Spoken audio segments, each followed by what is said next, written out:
Price the lord. ಪ್ರೀತಿಯ ದೇವರ ಮಕ್ಕಳೇ, ನೀವೆಲ್ಲರೂ ಕೂಡ ಕ್ರಿಸ್ತನಲ್ಲಿ ಸಂತೋಷವಾಗಿ ಇದ್ದೀರಾ ಎಂಬುದಾಗಿ ನಾನು ನಂಬ್ತೇನೆ. ಬನ್ನಿ, ಈ ದಿವಸದ ದೇವರ ವಾಕ್ಯವನ್ನು ನಾವು ಧ್ಯಾನಿಸೋಣ. ಯಾಕೆಂದರೆ ದೇವರ ವಾಕ್ಯವು ನಮಗೆ ಪ್ರತಿ ದಿನ ಮತ್ತು ಪ್ರತಿ ಕ್ಷಣವೂ ಕೂಡ ನಿರೀಕ್ಷೆಯಾಗಿದೆ. ಬನ್ನಿ, ದೇವರ ವಾಕ್ಯವನ್ನು ನಾವು ಧ್ಯಾನಿಸೋಣ. ಕೀರ್ತನೆಗಳು 146:5. ಯಾವನು ತನ್ನ ದೇವರಾದ ಯೆಹೋವನನ್ನು ನಂಬಿರುತ್ತಾನೋ ಅವನೇ ಧನ್ಯನು.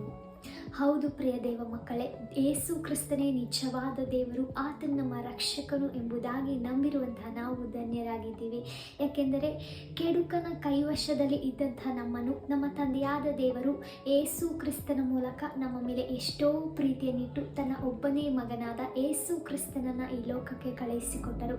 ಆತನನ್ನು ನಂಬಿರುವಂತಹ ನಮಗೆ ಶಾಶ್ವತವಾದ ಸಂತೋಷವನ್ನು ಯೇಸು ಕ್ರಿಸ್ತನ ನಮಗೆ ಕೊಟ್ಟು, ಒಳ್ಳೆಯ ಆರೋಗ್ಯವನ್ನು ಕೊಟ್ಟು ಮತ್ತು ನಮಗೆ ದೀರ್ಘಾಯುಷ್ಯವನ್ನು ಅನುಗ್ರಹಿಸಿದ್ದಾರೆ. ಹಾಗೆ ನಾವು ಯಾವಾಗಲೂ ನಮ್ಮ ಕುಟುಂಬದೊಟ್ಟಿಗೆ ಸಂತೋಷದಿಂದ, ಐಕ್ಯತೆಯಿಂದ, ಆಶೀರ್ವಾದದಿಂದ ಜೀವಿಸುವಂತೆ ಆತನು ಮಾಡಿರುವವರಾಗಿದ್ದಾರೆ. ಪ್ರಿಯರೇ, ಗಾಡ್ ಬ್ಲೆಸ್ ಯು. ಆಮೇನ್.